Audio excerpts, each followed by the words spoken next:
Crime patrols के और भी दिलचस्प कहानी देखने के लिए हमारे चैनल को सब्सक्राइब करें और बेल आइकॉन दबाना न भूलें।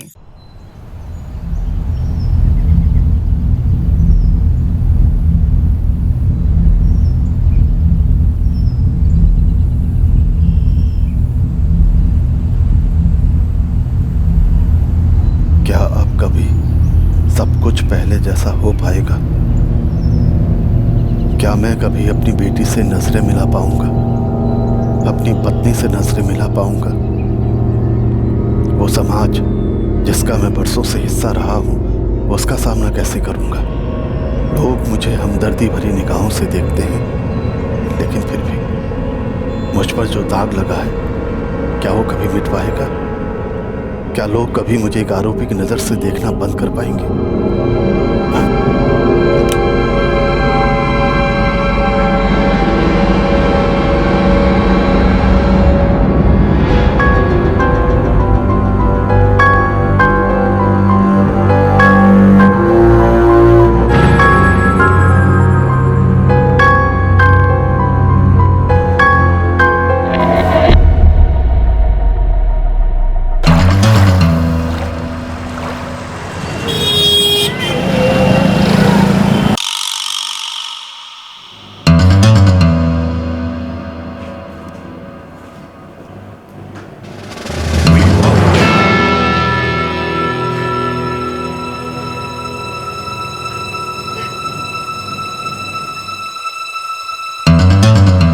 देखिए, घबराइए मत।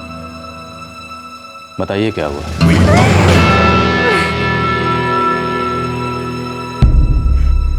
साहब, मैं काम पर था जब इसका फोन आया। लगभग 2:30 बज रहे थे।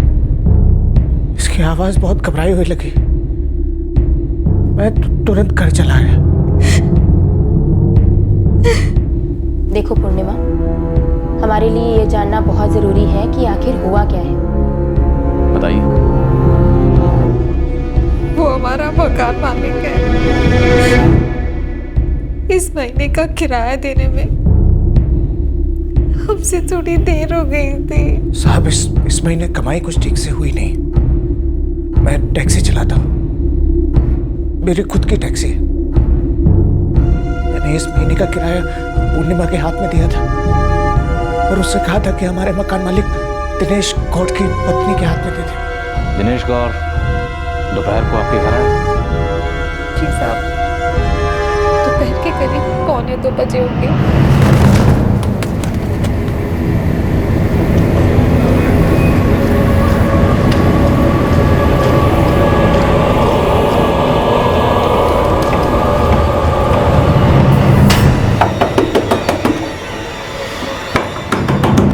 हम ऊपर वाले माले पे किराए पर रहते हैं। दिनेश गौर उसकी पत्नी और बेटी के साथ नीचे रहता है। जब वो आपके घर पर आया, उसके बाद क्या हुआ?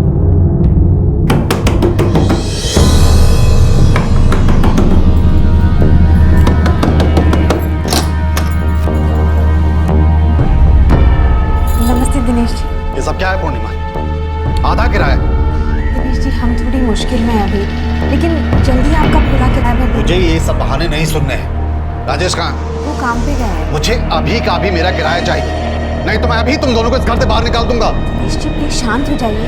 आप बाहर खड़े होकर तमाशा मत कीजिए, आप अंदर आ जाइए प्लीज।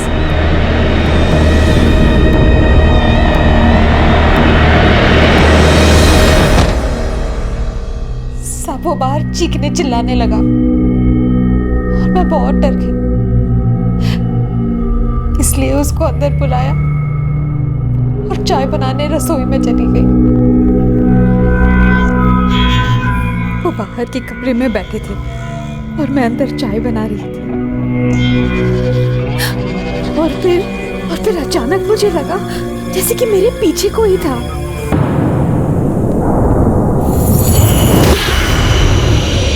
दिनेश जी, आप क्या कर रहे हैं दिनेश जी? सारा किराया माफ कर दूंगा। दिनेश जी, मैं आपकी बात इज्जत करती हूँ, प्लीज आप। प्यार भी तो इज्जत देने जैसा ही है ना। अरे छोड़िए। मैं रोती रही, गिड़गिड़ाती रही, लेकिन उसने मेरी एक नहीं सुनी। नहीं दिनेश जी, ऐसा मत कीजिए, छोड़ दीजिए मुझे प्लीज। नहीं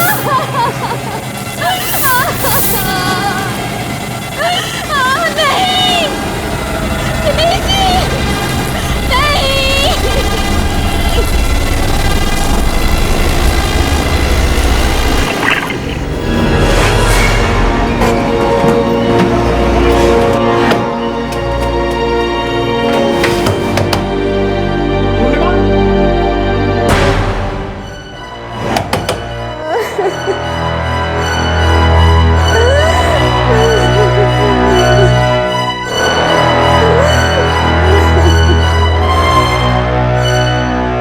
मेरा बस चलता तो उसको तभी जान से मार देता, पर इस तरह कानून को हाथ में लेना ठीक नहीं लगा। फिर ऐसे चुप भी तो नहीं बैठ सकते थे ना साहब। अर्चना, इन्हें मेडिकल के लिए लेके जाओ। आप बेफिक्र रहिए, इस दिनेश कौर को हम देख लेंगे।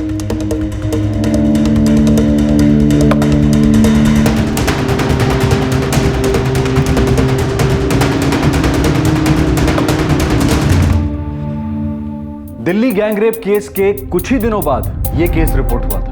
औरतों के खिलाफ हो रहे अत्याचार और प्रशासन की ऐसे केसेस के प्रति उदासीनता और निष्क्रियता पर पूरे देश में गुस्सा उमड़ रहा था। ऐसे हालात में जैसे ही इस केस की एफआईआर दर्ज हुई, पुलिस तुरंत कार्रवाई करने में जुट गई।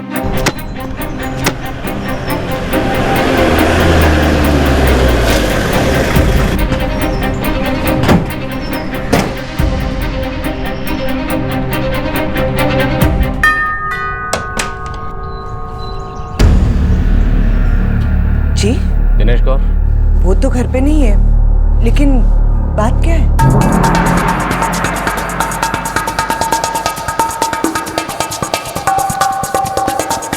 सर, वो घर पे नहीं। कहाँ गए?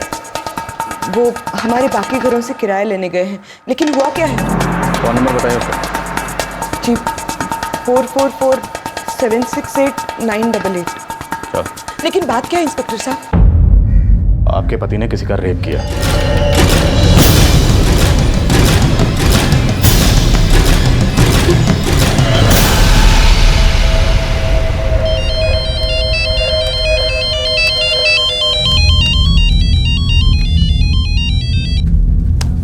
हाँ माँ।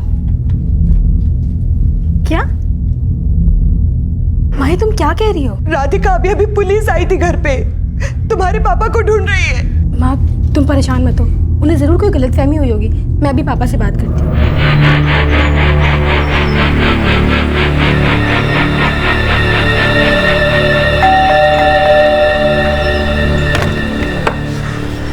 नमस्ते। अरे दिनेश जी, नमस्ते। आइए आइए।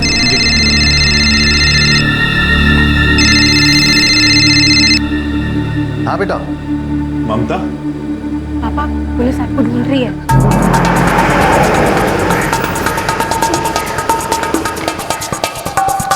क्या? पर क्यों?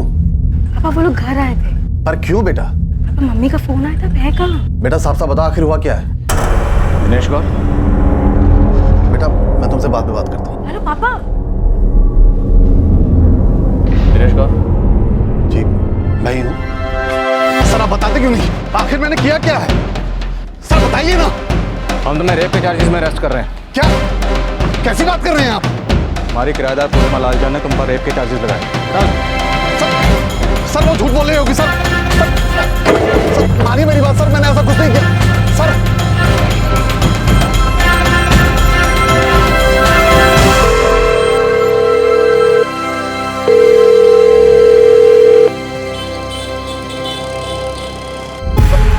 सर आपको जरूर कोई गलतफहमी हुई है सर। सर मैंने ऐसा कुछ नहीं किया है, मैं एक इज्जतदार आदमी हूँ। मैंने आज तक एक भी आधार आरोपी नहीं देखा जो पकड़े जाने के फौरन बाद अपना जुर्म कबूल कर दे। सब थाने पहुंच के सच बोलो। एक बार थाने चलो तो देखते हैं। सर मेरा विश्वास कीजिए, मैंने ऐसा कुछ नहीं किया है। दोपहर 1:45 पूर्णिमा और राजेश लालचंद के घर गए थे। हाँ गया था। उस वक्त वो घर पर अकेली थी। सर वो अकेली थी, लेकिन सर मैं घर पर अकेली देखकर तुमने उसका फायदा उठाना चाहा। सर मैंने ऐसा कुछ नहीं किया है सर।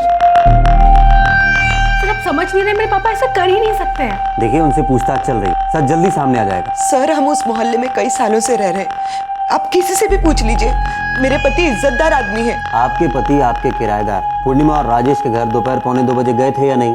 हाँ गए थे। सर मैं उनके किराया ना देने की वजह से बहुत परेशान था। इस बार भी पूर्णिमा ने मेरी पत्नी सीमा को सिर्फ आधे महीने का किराया दिया, इसीलिए मैं उससे बात करने गया था। मैं जब खाना बना रही थी तब पूर्णिमा मेरे घर आई।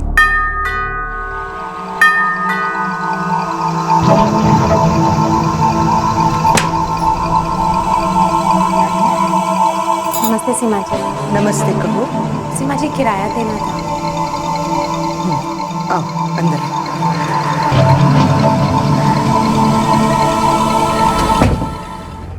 मैंने पूर्णिमा से किराया लिया और राधिका के पापा के घर लौटते ही उन्हें दे दिया।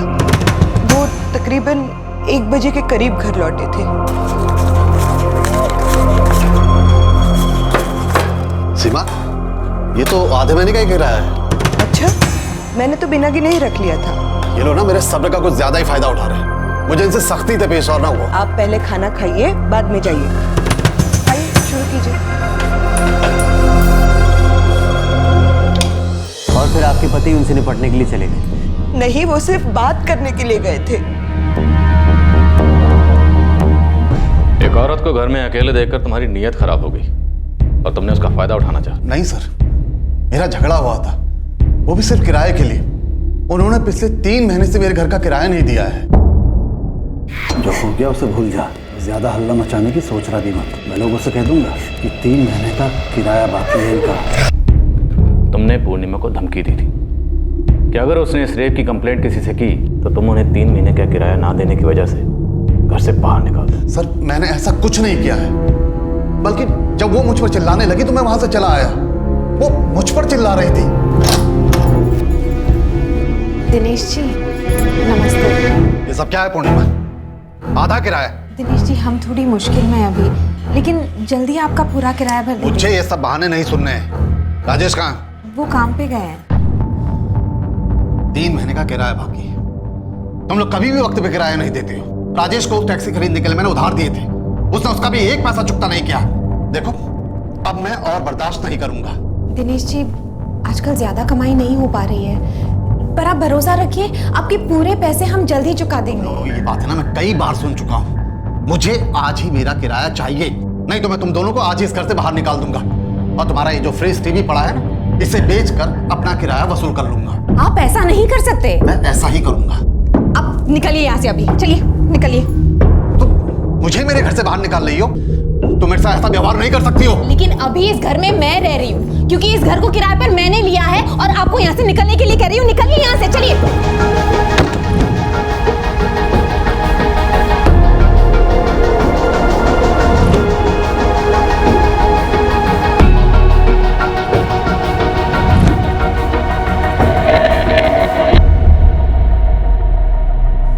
उसने मुझे घर से बाहर निकाल दिया और ये सब बर्दाश्त करना मेरे लिए बहुत मुश्किल हो रहा था, लेकिन फिर भी मैंने कुछ नहीं कहा और मैं दूसरे घर का किराया वसूल करने के लिए वहां से निकल पड़ा।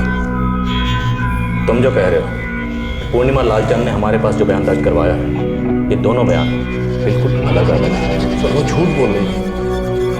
उन पर मेरा उधार है, घर का किराया बाकी है। 1.5 साल पहले मैंने राजेश को टैक्सी खरीदने के लिए पैसे उधार दिए थे, वो भी उन्होंने नहीं लौटाए हैं। मुझे तो विश्वास ही नहीं हो रहा कि पैसे ना लौटाने के लिए कोई आदमी इतने नीचे गिर सकता है। वो भी यही कह रही है कि कोई इंसान अपना किराया वापस पाने के लिए, अपना कर्ज वापस पाने के लिए इतना नीचे कैसे गिर सकता है। एक औरत का फायदा उठाने के बाद उसे चुप रहने की धमकी कैसे दे सकता है, सिर्फ इसलिए कि वो तुम्हारी किराएदार है, सिर्फ इसलिए कि उन पर तुम्हारा उधार है। ये सब मनगढ़ंत कहानियां हैं। वो मेरा पैसा नहीं लौटाना चाहते हैं, इसीलिए मुझे झूठे केस में फंसा रहे हैं। अब जो भी कहना मजिस्ट्रेट के सामने कहना, और क्या सच है क्या झूठ, ये मेडिकल रिपोर्ट के बाद सामने आ जाएगा।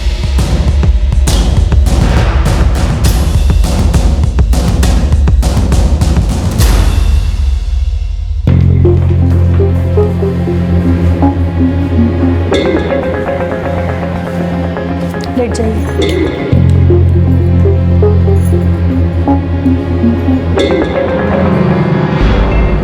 मजिस्ट्रेट के सामने केस रखने दीजिए।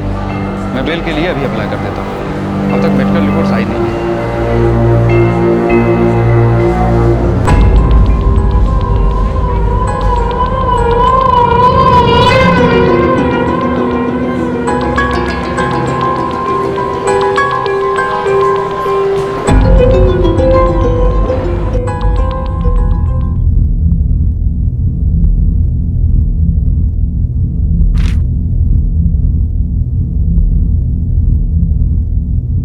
सर, मेरे क्लाइंट अपने ऊपर लगे आरोप को मानने से इनकार करते हैं। ये पूरी कहानी ही झूठी है।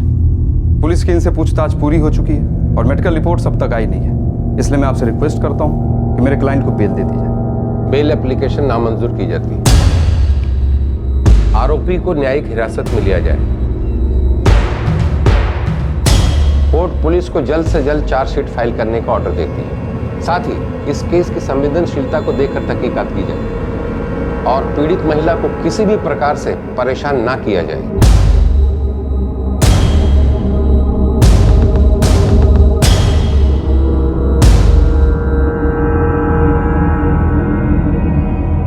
सीमा, मेरा विश्वास करो, मुझे फंसाया गया। मैंने कुछ नहीं किया। ये सारे आरोप झूठे हैं।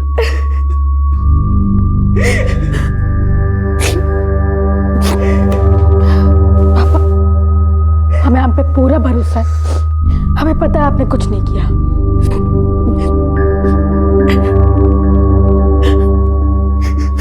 एक औरत ने एक आदमी पर बलात्कार का आरोप लगाया और वो आदमी उस आरोप से इनकार कर रहा था। कौन सच बोल रहा था और कौन झूठ? ऐसे केसेस को लेकर पूरे देश में जो जनाक्रोश उमड़ रहा था, उसे देखते हुए कोई भी अधिकारी आरोपी को बेनिफिट ऑफ डाउट देने की भी हिम्मत नहीं कर पा रहा था। मेडिकल रिपोर्ट्स अब तक नहीं आई थी और उन रिपोर्ट्स से ही सच्चाई का पता चल सकता था। सेक्सुअल एक्टिविटी हुई है, इसके साइंस हैं।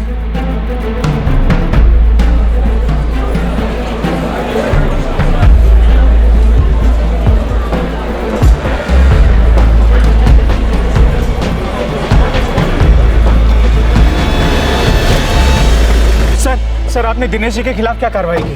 राजेश, हम तहकीकात कर रहे हैं। चार्जशीट फाइल करेंगे, उसके बाद कोर्ट तय करेगा क्या कार्रवाई करनी है। सर, आपने पुलिस रिमांड के लिए दौर क्यों नहीं डाला? आप रिमांड में लेके आरोपी को कन्फेशन ले सकते थे। हमने आरोपी से पूछताछ की है, उसका बयान दर्ज कर लिया है। सर, आप मामले को गंभीरता से नहीं ले रहे हैं। आज पूरा देश रेप विक्टिम्स के प्रति पुलिस की असंवेदनशीलता से नाराज है। पुलिस के काम करने के तरीके पे सवाल उठ रहे हैं। देखिए, पूरा काम प्रोसीजर के हिसाब से होगा। कानूनन जो सही है वही होगा। सर, मेडिकल रिपोर्ट्स क्या कहती हैं? मेडिकल रिपोर्ट पर अभी हम जांच कर रहे हैं। अभी उसके बारे में आपको कुछ नहीं बता सकते। हम सब जानते हैं, मेडिकल रिपोर्ट्स आ चुकी हैं। आप उसे छुपा रहे हैं। देखिए, इसमें छुपाने वाली कोई बात नहीं।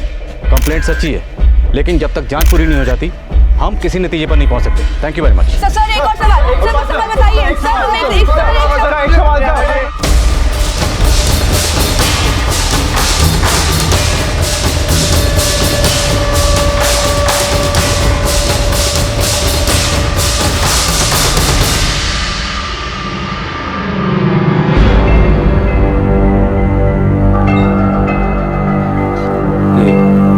क्या तुम्हें लगता है ये सब सच है?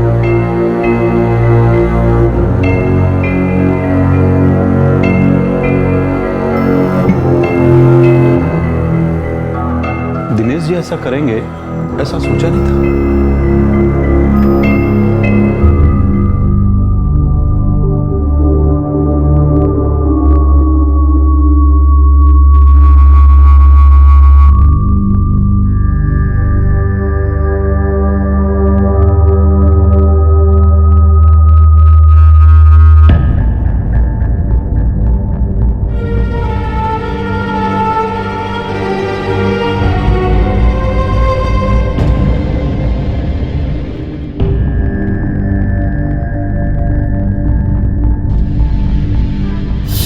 क्या पता साहब दिनेश जी ने ऐसा क्यों किया, लेकिन वो ऐसे इंसान लगते तो नहीं थे। सर, दिनेश जी इज्जतदार इंसान है। उन्होंने जिंदगी में कड़ी मेहनत की है। घर के अलावा उनके पास 4-5 और प्रॉपर्टीज हैं। रिटायरमेंट उन्होंने जल्दी ले लिया था। किराए पर अच्छा गुजारा कर रहे थे। ये राजेश और पूर्णिमा कब से रहते हैं यहाँ? 2 साल से ऊपर हो गया होगा सर। इससे पहले कोई झगड़ा? सर होता होगा तो पता किसे चलता है? सर दिनेश जी ने कहा उन्होंने राजेश को टैक्सी खरीदने के लिए पैसे दिए थे, लेकिन पूर्णिमा के साथ उन्होंने ऐसा क्यों किया मुझे समझ में नहीं आ रहा। दिनेश जी जैसा आदमी अगर ऐसा कर सकता है तो फिर आदमी किस पर भरोसा करे? ऐसे तो इंसानियत से ही भरोसा उठ जाएगा। आप दिनेश गौर को कब से जानते हैं? लगभग 6 साल से सर। समझ में नहीं आता सर, इस उम्र में दिनेश जी ने अपनी इज्जत क्यों ऐसे गंवा दी? उनकी पत्नी है, बच्ची है, पता नहीं दोनों पर क्या गुजर रही होगी सर। मैं शहर की तरफ टैक्सी चला रहा था, तभी अचानक पूर्णिमा का फोन आया।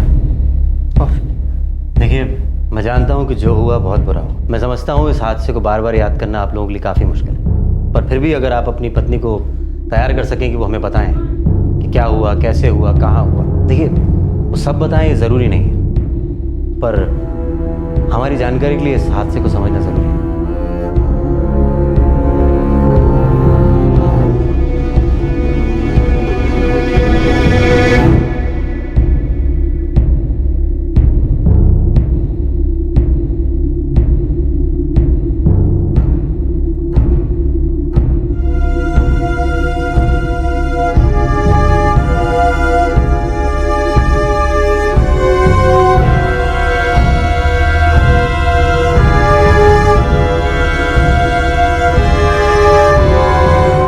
करना होगा। पुलिस को इन्वेस्टिगेशन पूरी कर लेने दीजिए और चार्जशीट फाइल करने दीजिए, तभी कुछ कर सकते हैं। लेकिन वकील साहब, उन्हें जेल में गए हुए 2 महीने हो गए हैं। मैं समझता हूँ सीमा जी, पर अब उनकी बेल मंजूर नहीं हुई है तो क्या किया जा सकता है? राधिका, आप समझ सकती हैं कि मामला कितना सेंसिटिव है।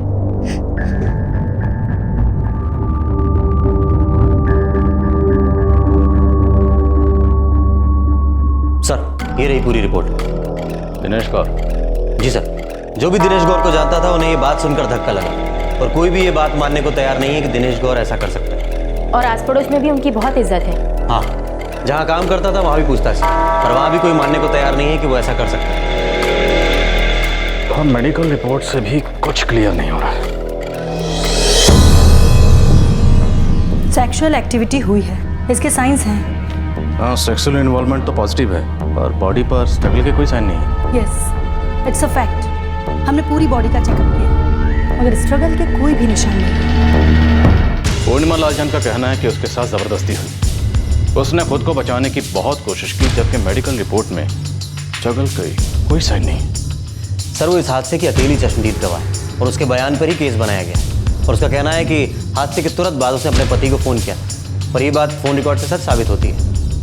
दिनेश और उसकी पत्नी सीमा ने यह कबूल किया है कि 29 दिसंबर 2012 को दोपहर 1:45 बजे दिनेश पूर्णिमा के घर गया था। चार्जशीट फाइल करते हैं। हमें ये लिखना होगा कि सारे एविडेंस सर्कमस्टेंशियल है।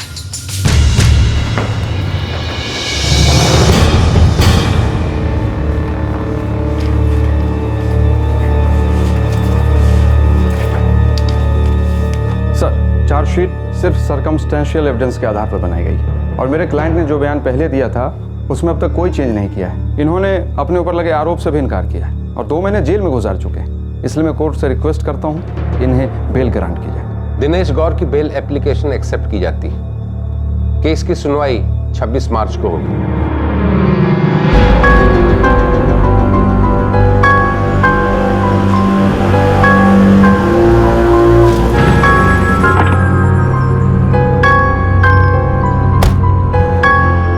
दिनेश जी, कैसे हैं आप?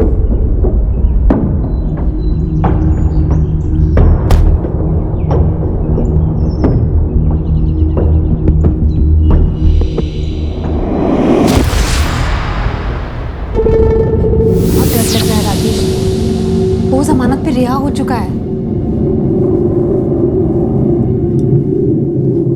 और सीमा जी भी तक एक बार भी आकर नहीं मिली। अब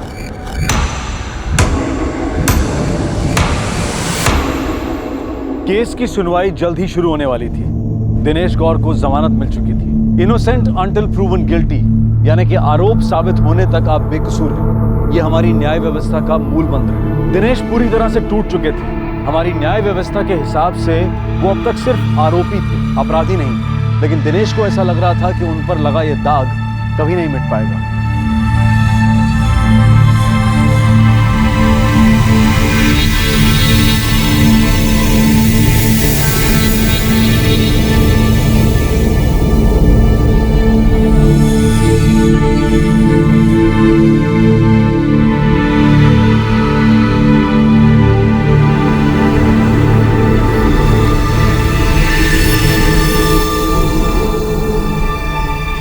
पापा, आप क्यों खुद को गिल्टी मान रहे हैं? हम सबको पता है कि आपको फंसाया गया है। आपको पता है पापा, हमारे लॉयर ने भी यही कहा है कि जो भी एविडेंसेस हैं वो सब के सब सर्कमस्टेंशियल हैं और चार्जशीट भी इसी के बेसिस पे बनी है।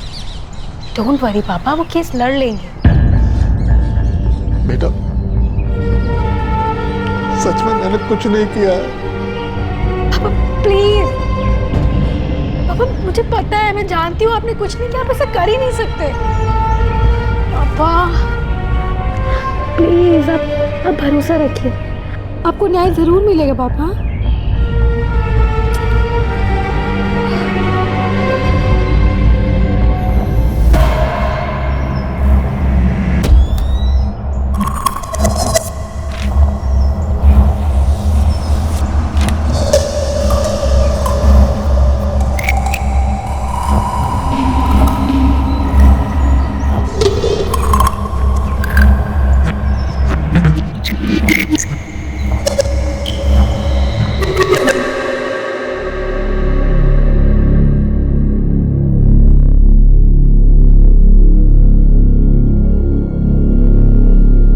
बताइए क्या क्या हुआ था और कैसे। जज साहब, मैं काम पर था, मेरी पत्नी पूर्णिमा का फोन आया। करीब 2:30 बज रहे थे, वो बहुत घबराई हुई थी। मैं तुरंत घर चला गया। घर पहुंचा तो पूर्णिमा बहुत घबराई हुई थी। उसने बताया कि हमारे मकान मालिक दिनेश कौर हमारे घर आए थे और किराया मांग रहे थे और अपना पुराना उधार भी वापस मांग रहे थे।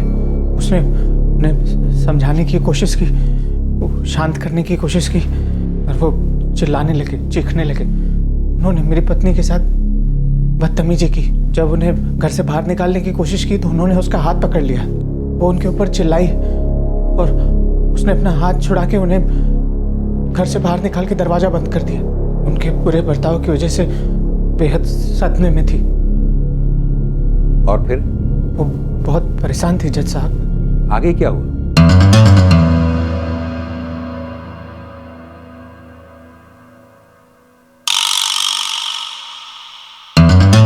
आपकी पत्नी ने दिनेश गौर पर रेप के चार्जेस लगाए। पूर्णिमा लालचंद को विटनेस बॉक्स में बुलाइए।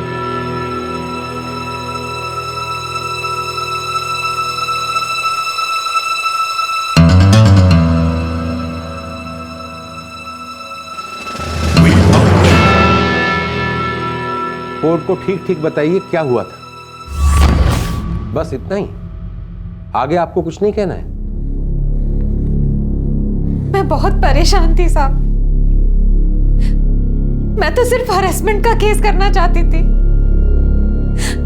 ये रेप वाली बात कहां से आई मुझे नहीं पता। कंप्लेंट में क्लियरली रेप का आरोप है। आईपीसी 376 के तहत चार्ज लगाए गए हैं और आप कह रहे हैं कि आपको पता नहीं रेप की बात आपकी कंप्लेंट में कहां से आई? क्या आपको पता था कि ये केस रेप के लिए दर्ज किया गया है? मैं सिर्फ बुरे बर्ताव और हरेसमेंट का केस करना चाहती थी। क्या पुलिस ने आपको आपकी कंप्लेंट पढ़कर नहीं सुनाई थी? इन्वेस्टिगेटिंग ऑफिसर को बुलाइए।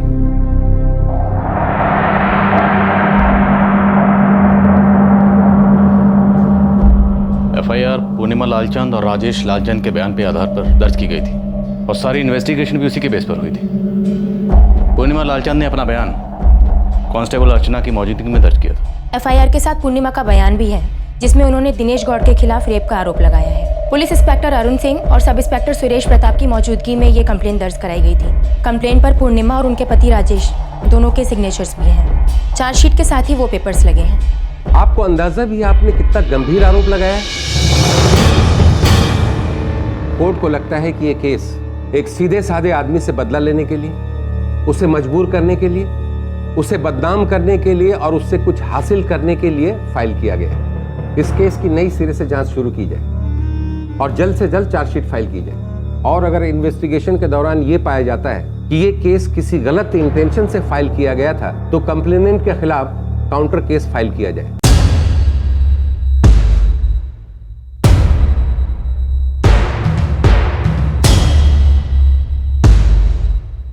दोनों शिकायतकर्ताओं ने कोर्ट में अपने बयान बदल दिए थे, तो फिर ये केस क्यों दर्ज किया गया था? उन दोनों ने इस तरह अचानक इस आरोप से इनकार क्यों किया? तुम दोनों ने बहुत झूठ बोल लिया। अब मुझे सच सुनना है, पूरा सच। साहब, उन्होंने मेरी पत्नी के साथ बदतमीजी की थी, वो बहुत परेशान थी। चुप! बहुत नौटंकी कर ली तुमने। अब तुम दोनों की नौटंकी और बर्दाश्त नहीं करूंगा। पहले तुम दोनों ने रेप का केस फाइल किया और बाद में अदालत में अपने बयान से मुकर गए। क्यों? हमें तो मेडिकल रिपोर्ट से शक हुआ था कि तुम दोनों झूठ बोल रहे हो। इस हादसे की अकेली विटनेस तुम्हारी पत्नी थी। इसी के बयान को आधार बनाकर चार्जशीट फाइल की गई। बहुत हो, चलो शुरू हो जाओ। अब बोलो, सच क्या है? देखिए, केस की पहली सुनवाई की तारीख करीब आती जा रही है। सिर्फ सर्कमस्टेंशियल एविडेंस है, मतलब ऐसा कोई सबूत नहीं है जिसके बूते पर आरोप साबित हो सके। मेडिकल रिपोर्ट से भी साफ पता चल रहा है कि किसी तरह की कोई जोर जबरदस्ती नहीं हुई है। फिर भी मैं तुम लोगों की तरफ से केस लड़ूंगा, लेकिन पहले तुम दोनों को मुझे सब कुछ सच सच बताना होगा, क्योंकि मुझे इस कंप्लेंट पर ही शक है। साहब, हम सिर्फ हरेसमेंट का केस ही दर्ज कराना चाहते थे। आंसर, आपने केस रेप का फाइल किया है। अब आप क्या करना चाहते थे और आपने क्या किया है, इससे कोई फर्क नहीं पड़ने वाला। स्टेटमेंट पर तुम दोनों के साइन हैं। अखबारों में, मीडिया में ये केस इतना उछाला जा रहा था और फिर भी 3 महीनों तक तुम लोगों ने कुछ भी नहीं कहा। साहब, हमने तो इनसे पहले ही कहा था कि सिर्फ हरेसमेंट का केस करते हैं। राजेश, अब तो वो हमें घर से निकाल ही देगा। तो क्या करूं मैं? तो वैसे ही काम धंधा ढंग से नहीं चल रहा। जो उधार लिया है वो तो चुकता हो नहीं रहा, ऊपर से 3 महीने का किराया। एक काम करते हैं, उस पर ना हरेसमेंट का केस डाल देते हैं। कुछ नहीं होगा उससे, हम ही केस हार जाएंगे। बहुत कर्जा लिया हुआ है और सभी बात जानते हैं। सब हमारे खिलाफ हो जाएंगे। सब समझ जाएंगे कि पैसा नहीं चुकता करना चाहते, इसलिए ये केस कर रहे हैं। फिर क्या करें? कोई ऐसा आरोप लगाते हैं कि वो समझौता करने को तैयार हो जाए। मतलब? रेप का केस डाल देते हैं उसके ऊपर, कर्जा किराया सब माफ हो जाएगा। लेकिन अगर ये साबित हो गया कि उसने ऐसा कुछ नहीं किया है तो?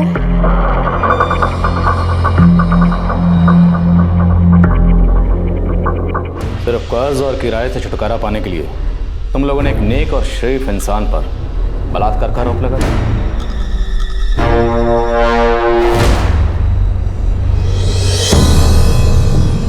तुम्हें लगता है कि ये केस कोर्ट में टिकेगा? साहब, हमें लगा ही नहीं था कि बात इस हद तक आगे बढ़ेगी। हमने सोचा था हम केस करेंगे, दिनेश जी हमारे पास आएंगे और केस वापस लेने को कहेंगे, हम उनसे समझौता कर लेंगे।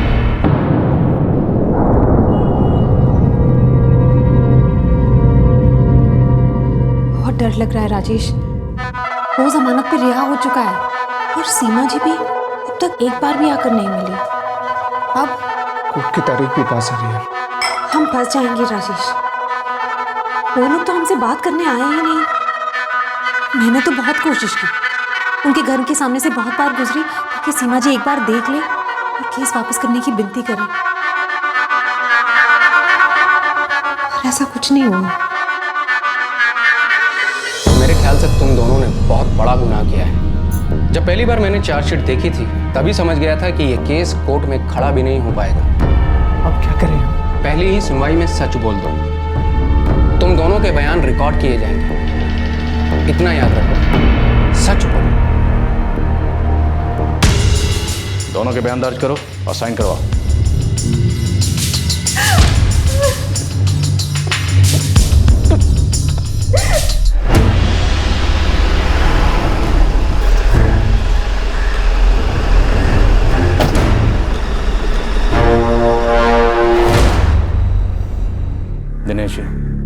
सीमा जी, मैं आप दोनों से माफ़ी मांगना चाहता हूं कि मैं आपके साथ सख्ती से पेश आया, जबकि आप एक नेक इंसान हैं। मेरे ख्याल से आप समझ सकते हैं कि मैं सिर्फ अपनी ड्यूटी कर रहा था। आपके खिलाफ कंप्लेंट दर्ज हुई थी और FIR रजिस्टर हो चुकी थी, तो आपको कानूनी हिरासत में लेकर मुझे आपसे पूछताछ करनी ही थी। इसलिए थैंक यू। अब जो हुआ उसे बदल तो नहीं सकते, लेकिन जो भी हुआ उसके लिए आई एम रियली सॉरी। लेकिन हमने पूर्णिमा और राजेश के खिलाफ केस दर्ज किया और जल्दी ही चार्जशीट भी फाइल करेंगे और आपके खिलाफ जो FIR दर्ज हुई है उसे खारिज करने की अर्जी देंगे।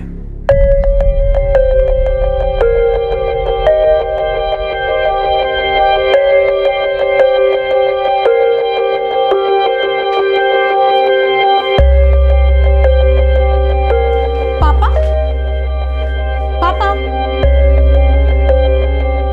मैं ऑफिस जा रही हूँ, ठीक है? Bye bye.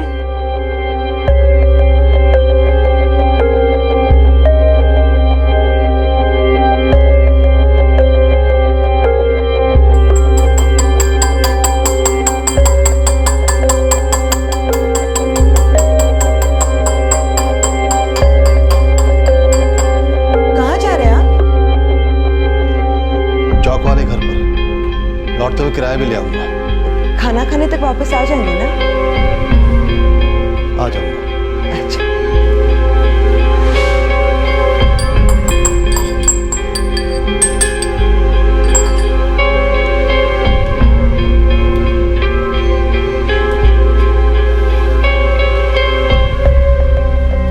दिनेश जी, कैसे हैं आप? आजकल नजर नहीं आते, क्या बात है? बस ऐसे ही।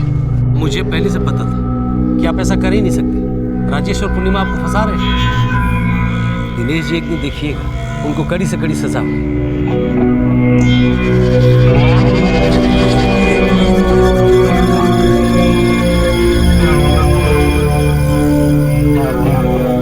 अब सच सामने आ चुका है, पर क्या उससे मैंने जो कुछ भी सहा, जो दुख दर्द सहन किया, वो कम होगा? वो लोगों की शक की नजरें, मेरे पीठ पीछे इशारों इशारों में होती बातें, वो सब अब कम हो चुका है। पर जब मुझ पर आरोप लगा था, तब क्या कभी किसी ने मुझ पर भरोसा किया था? क्या सिर्फ पैसों के लिए लोग इतना नीचे गिर सकते हैं?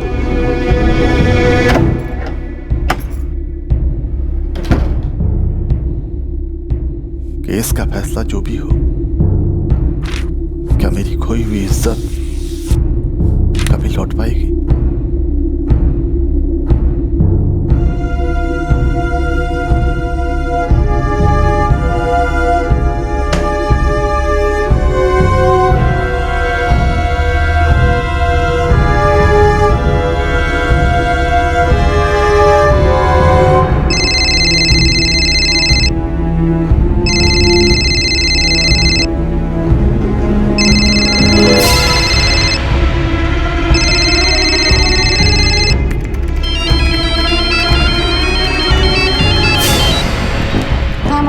राधिका, तुम्हारे पापा 11 बजे से गए हुए हैं। कह के गए थे कि खाना खाने तक वापस आ जाएंगे, लेकिन अभी तक नहीं लौटे हैं और अपना फोन भी नहीं उठा रहे। कहाँ गए पापा? बोल के तो गए थे कि चौक रोड वाले घर पे जाएंगे और लौटते वक्त किराया भी लेकर आएंगे, लेकिन मैं सबको फोन कर चुकी हूँ, वो तो आज किराया लेने गए ही नहीं। अच्छा बात, तुम चिंता मत करो, मैं एक काम करती हूँ, मैं खुद देख कर आती हूँ और मैं विवेक को भी साथ में लेके जाती हूँ। ठीक है बेटा। हेलो विवेक।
राधिका?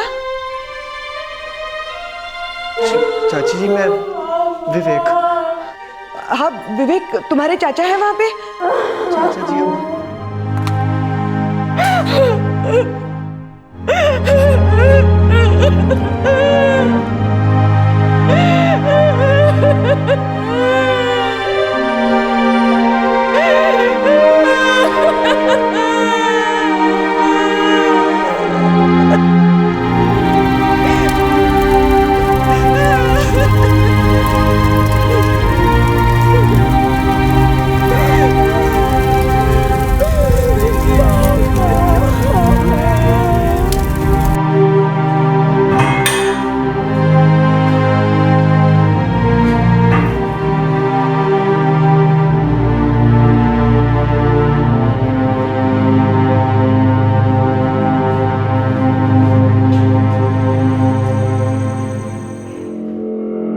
राजेश और पूर्णिमा को आईपीसी की धारा 306 यानी कि आत्महत्या के लिए उकसाने के तहत और धारा 112 यानी कि जुर्म के लिए उकसाने के तहत आरोपी करार दिया गया है। इन धाराओं की वजह से ये दोनों अपराध करने के साथ साथ अपराध के लिए उकसाने की सजा भी भुगतने के हकदार होंगे। पूर्णिमा को झूठा रेप केस दर्ज कराने के जुर्म में आईपीसी की धारा 211 यानी कि किसी को हानि पहुंचाने के उद्देश्य से झूठा आरोप लगाना और आईपीसी की धारा 182 यानी कि गलत जानकारी देकर किसी पब्लिक सर्वेंट को अपना कानूनी अधिकार किसी और को नुकसान पहुंचाने के लिए मजबूर करने के तहत भी गिरफ्तार किया गया है। सितंबर 2013 में गलत केस दर्ज कराने के जुर्म में पूर्णिमा को 4 साल की सजा सुनाई गई और 11,000 रुपए का फाइन लगाया गया। फिलहाल पूर्णिमा महिला जेल में अपनी सजा काट रही है। आत्महत्या के लिए उकसाने का केस अभी अंडर ट्रायल है। राजेश फिलहाल बेल पर बाहर है।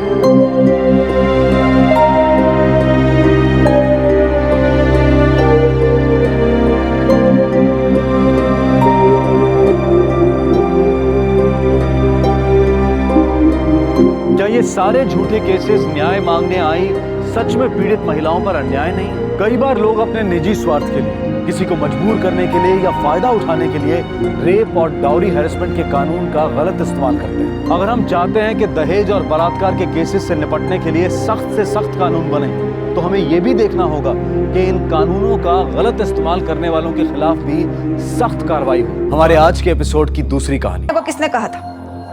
तुझे पता भी है कि हम रसीदों का रिकॉर्ड कैसे रखते हैं?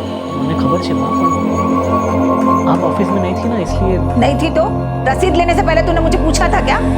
और रसीद मिलने के बाद भी तो नहीं बताया? नहीं कहा, मैंने वो रसीद बच्चू भाई को फाइलिंग के लिए दी है। जवा दो ना पार्वती बहन। केम जवा दो बच्चू भाई? और आप होते कौन हो मुझे ये बताने वाले कि मुझे क्या करना चाहिए और क्या नहीं? मेहुल, तू कितने साल से यहाँ काम कर रहा है? तूने इसे रसीद क्यों दे दी? इसे पता भी है कि यहाँ काम कैसे होता है?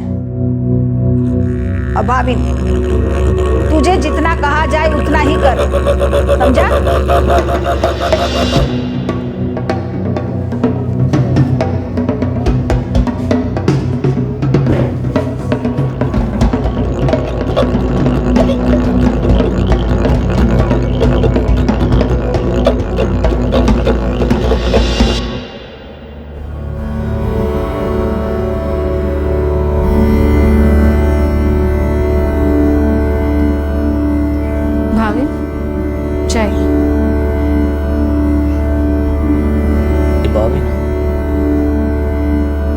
सामने चिल्लाने से पहले एक बार भी सोचती नहीं है कि मुझे कैसा लगेगा।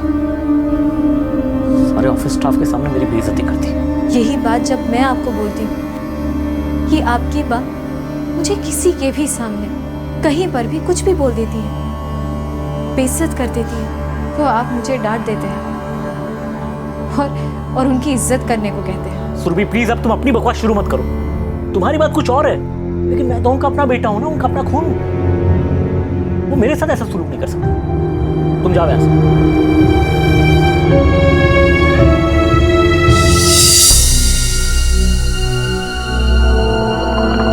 भावे,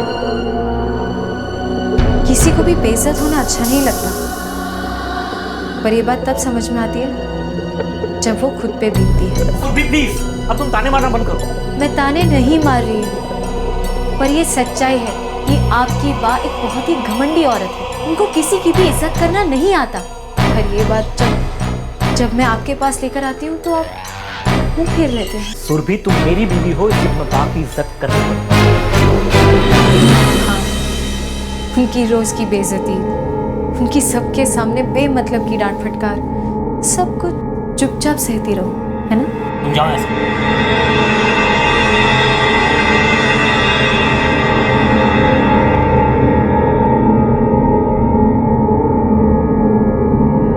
सत्ता की ताकत इंसान को घमंडी बनाती है। ऐसे लोग हमेशा दूसरों की बेइज्जती करते हैं। घर हो या ऑफिस, वो सभी पर बेवजह गुस्सा करते हैं। उन्हें एहसास ही नहीं होता कि उनके इस गुस्से और घमंड की वजह से किसी के दिल को चोट भी पहुंच सकती है। जो गुस्सा करता है, अकड़ में रहता है, उसे पता ही नहीं चलता कि दूसरे के मन में वो गुस्सा लावा बनकर उबल रहा है, और वो कब बदले की चाह बनकर बाहर आ जाए कोई नहीं जानता।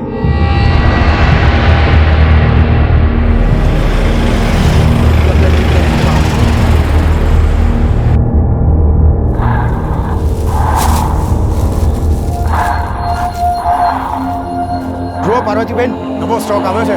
क्या जिग्नेश भाई, आप हमेशा वही पुराना स्टॉक ऊपर नीचे करके दिखा देते हैं। आपको लगता है मुझे बेवकूफ बना सकते हैं? अरे ऐसी बात नहीं है पार्वती बहन, ये साड़ी तो कल ही आई है, ये देखिए।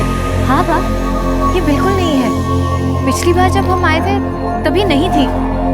ये देखिए ना बा, कितनी अच्छी है। मैं तेरे पूछूं, अच्छे बुरे की समझ तो है नहीं, चुप नहीं रह सकती क्या? देखो जिग्नेश भाई, कुछ नया दिखाने को है तो दिखाइए, नहीं तो हम लोग चलते हैं। पार्वती बहन आप भी ना। चल सुरभि, टाइम वेस्ट करने का कोई मतलब नहीं।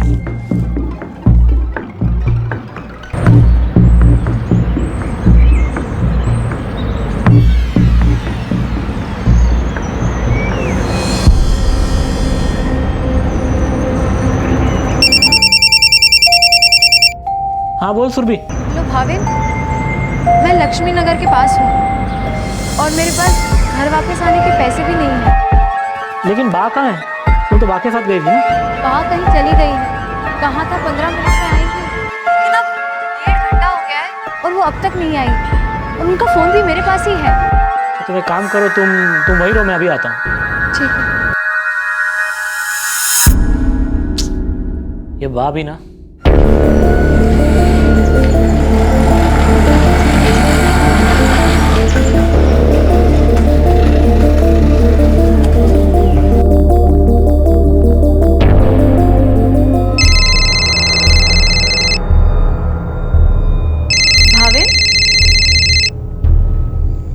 बताया तो था कि बा अपना फोन मेरे पास छोड़ गई है। यही है उनका फोन। ये क्या हो रहा है, मेरी कुछ समझ में नहीं आ रहा। मैं और बा साड़ी की दुकान पर थे। हमेशा की तरह बा ने वहां से कुछ भी नहीं खरीदा। फिर वहां से चलकर हम लक्ष्मी नगर तक आए। फिर वहां पर मुझे वेट करने को कहकर खुद कहीं चली गई।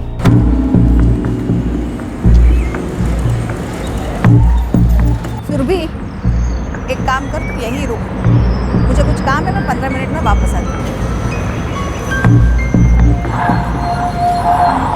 और हाँ, ये मोबाइल रख, और अगर किसी का फोन आए तो उठाना मत। लगभग 4 बजे वो गई और 5:30 बजे तक वेट करने के बाद मैंने आपको फोन किया। बा मोबाइल भी साथ नहीं लेके गई ना, तभी तो उनका फोन मेरे पास है।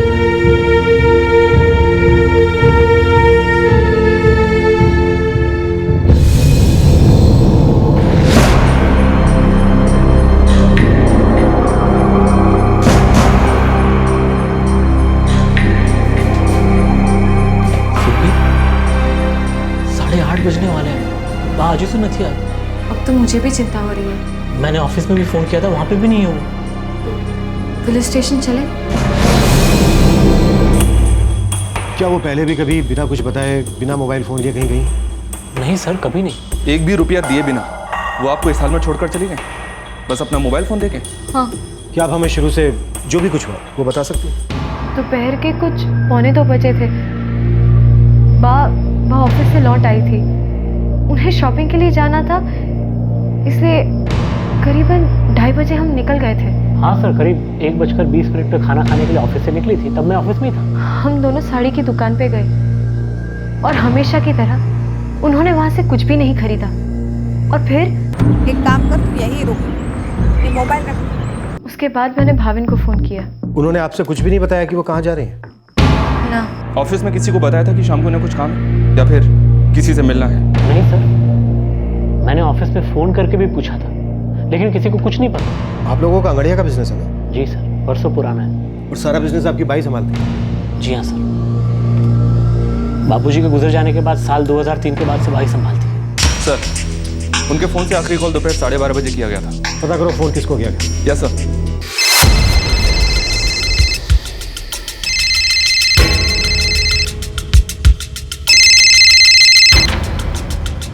हेलो, हाँ कौन बोल रहे हैं?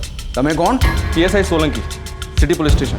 हार्दिक सोनवरिया बोल रहा हूँ। आप पार्वती शेठ को जानते हैं? हाँ हाँ, वो अंगड़िया वाली ना। आज दोपहर 12:30 बजे आपकी उनसे बात हुई थी? हाँ हुई थी, डिलीवरी के लिए फ़ोन किया था। अच्छा मुझे ये बताइए कि आपका बिजनेस क्या है? मेरा डायमंड का बिजनेस है और पार्वती बहन के अंगड़िया से हमारा बरसों का रिश्ता है।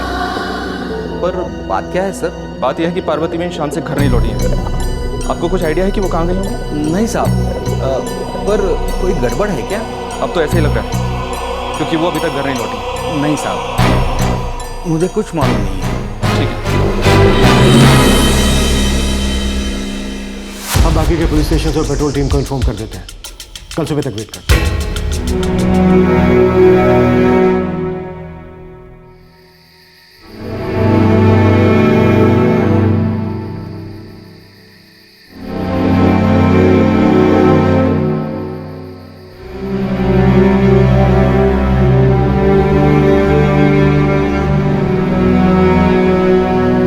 अजीब ढंग से पार्वती शेठ गायब हो गई थी। ऐसा लग रहा था कि वो अपनी मर्जी से कहीं गई हैं, लेकिन अगले दिन तक भी वो वापस नहीं लौटी। क्या सच में जो हुआ था वो कुछ और था लेकिन नजर नहीं आ रहा था? सर, पार्वती बहन के बेटे का फोन आया था, वो अभी तक घर नहीं लौटी है। अजीब बात, 58 बरस की औरत जो बरसों से अपना कारोबार संभाल रही थी, वो अपना मोबाइल फोन लिए बिना किसी कुछ कहे भी ऐसी ही कहीं चली गई। सर, उनका परिवार काफी सालों से अंगड़िया का ही बिजनेस करता है। कहीं उनके बिजनेस से रिलेटेड तो नहीं, कोई गलत डील या फिर ऐसा ही कुछ? नहीं साहब, अगर पार्वती बहन ने ऐसी कोई डील की भी होगी तो हमने खबर न थी। वो कोई ऐसी डील करती भी है तो हम लोग को नहीं बोलती है, वो सब अकेले ही संभालती है। वो कल 1:20 पर ऑफिस से निकली थी। हाँ साहब, खाना खाने के लिए। वो ऐसी भी कोई डील कर सकती हैं क्या जो रिस्की हो, खतरनाक हो? साचू कहूँ तो पार्वती बहन जो कुछ भी करती है ना, अकेले ही करती है सर। उन्हें किसी पे भरोसा है ही नहीं, और इस मामले में वो बहुत सख्त मिजाज की है। वो अपने बेटे तक को कुछ नहीं बताती है, वो किसी और को क्या बताएगी? सर, वो जो चाहती है वैसा ही करवाती है। इस मामले में वो बहुत जिद्दी है, और वो जो फैसला कर लेती है वो अंतिम फैसला होता है सर। पार्वती शेठ को गायब हुए 18 घंटे से भी ऊपर हो चुके हैं। सर, कहीं ऐसा तो नहीं कि दाल में कुछ काला है? हो सकता है कि उन्होंने खुद ही अपने आप को इस तरह से गायब करने का प्लान बनाया। सर, वो ऑफिस से शॉपिंग के लिए 1:20 पर निकली थी, लेकिन उसके बाद उन्होंने कोई शॉपिंग नहीं की। बस इतना कहकर कि वो 15 मिनट में लौट आएंगी, वो वहाँ से चली गई और अपना फ़ोन भी साथ लेकर नहीं गई। वो खुद गायब हुई हैं या किसी ने उन्हें गायब करवाया? कोई दुश्मनी?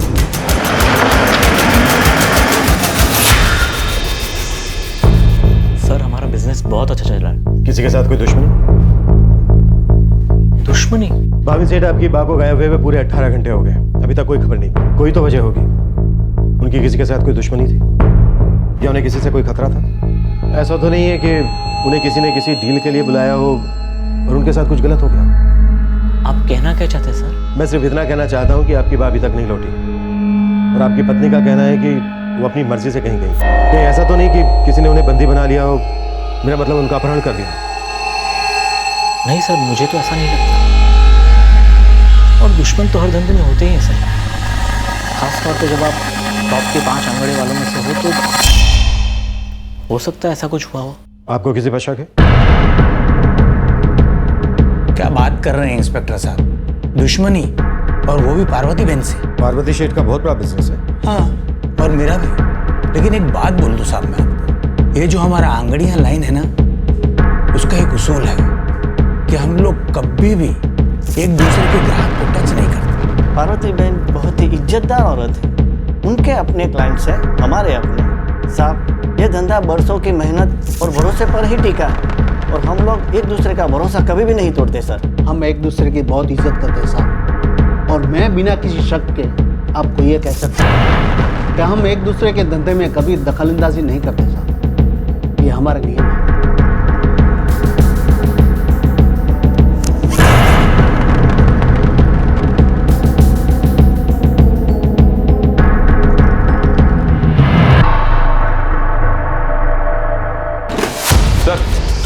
सभी रिकॉर्ड्स को अच्छी तरह से देख लिया है और चेक भी कर लिया है। चेक की कहीं कोई गुंजाइश नहीं है, सारे रिकॉर्ड्स प्रॉपर है। फिर और क्या वजह हो सकती है? एक दिन बीत गया है, अभी तक उनकी कोई खबर नहीं। कोई मुर्दा घर, कोई पुलिस स्टेशन, कहीं से कोई खबर नहीं मिली सर। कहीं इनके परिवार का मामला तो नहीं? तो उनका अपना ही? साहब मैं उनके घर पे 6 साल से काम कर रही हूँ। पूरे दिन का काम है? नहीं साहब, छुट्टा काम है। अच्छा ये बताओ कि पार्वती बेन का अपनी बहू से रिश्ता कैसा था? दोनों का जमता नहीं था साहब। अनबन छोटी मोटी थी या बड़ी थी? बा हमेशा सुरभि भाभी को डांटती रहती थी।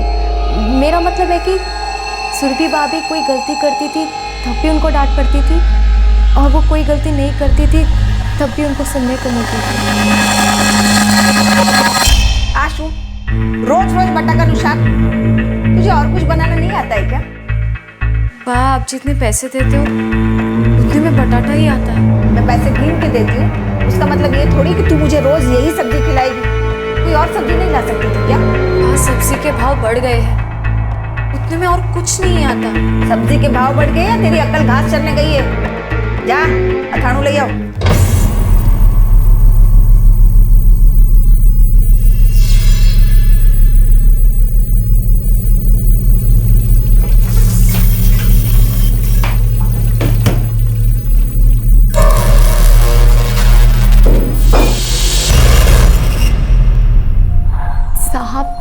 सुरभि भाभी बात से बहुत परेशान थी। उन्हें जब भी वक्त मिलता था वो अपने मायके चली आती थी। सुरभि के माँ बाप यहीं रहते हैं? हाँ साहब, यही पिपलौर में।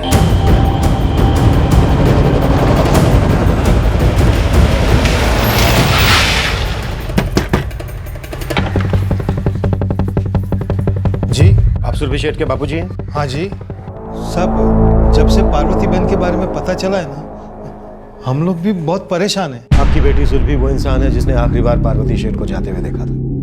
अब तक हम उसी के बयान पर भरोसा करके आगे बढ़ रहे हैं। साहब वो भी बहुत ही परेशान है। आपकी बेटी और उसकी सास के बीच अनबन रहती है? हाँ साहब, क्या है ना, पार्वती बहन एक बहुत ही गर्म मिजाज की औरत है। मेरी बेटी भी उससे परेशान रहती है। अक्सर वो घर पे आती है तो उसकी शिकायत करती है। हमने उसे समझाया भी था कि ऐसा कौन सा घर है जिसमें सास बहू के बीच में अनबन ना होती हो। बहू को तो झुकना ही पड़ता है। हम उसे ये भी बताते हैं कि अभी जो वो रह रही है वो उसका दूसरा घर है, मायका नहीं है। फिर वो शांत हो जाती है और चली जाती है। कांति भाई, जय श्री कृष्ण। अरे जय श्री कृष्ण विमल भाई। कोई આવ્યું છે તો પછી આવું? नहीं विमल भाई बेसो। इंस्पेक्टर साहब से सिटी पुलिस स्टेशन से। नमस्ते साहब। इंस्पेक्टर साहब, विमल भाई हैं हमारे मकान मालिक। सुरभि इनके लिए भी बेटी जैसी है। सर जितना जानते थे उस दिन सब बता तो दिया। एक बात पर छोड़। कौन सी बात? यही कि भाविन और उसकी माँ के बीच मनमुटाव था। क्यों? कहीं नहीं साहब। पार्वती बहन अपने बेटे से बहुत प्यार करती है, लेकिन उनका स्वभाव ही ऐसा है कि हर किसी के साथ सख्ती से पेश आती है। और भाविन को छोटा बच्चा तो है नहीं कि उसे सबके सामने डांट ले। 31 साल का हो चुका है सर, फिर भी पार्वती बहन सबके सामने उसे जो मन में आए बोल देती है। जब 21 साल का था तब उसके पिताजी गुजर गए और उसके बाद पार्वती बहन ने कारोबार अपने हाथ में ले लिया। भाविन को सिर्फ पॉकेट मनी देती थी। भाविन को कुछ भी अपनी मर्जी से करने का कोई मौका ही नहीं दिया। और दूसरी बात यह है सर कि हर बार बेइज्जत होना किसी को भी अच्छा नहीं लगेगा। जाहिर सी बात है कि भाविन इस बात से नाखुश था।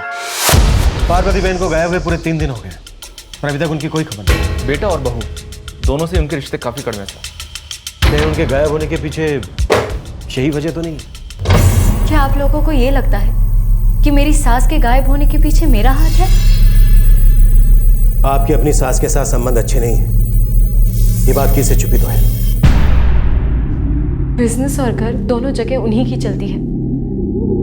और हाँ, वो जिस तरीके से मेरे साथ बर्ताव करती है मुझे गुस्सा आता है, पर इसका मतलब ये तो नहीं। आप वो आखिरी इंसान है जिसने पार्वती शेठ को गायब होने से पहले देखा था। तो इसमें मेरी क्या गलती?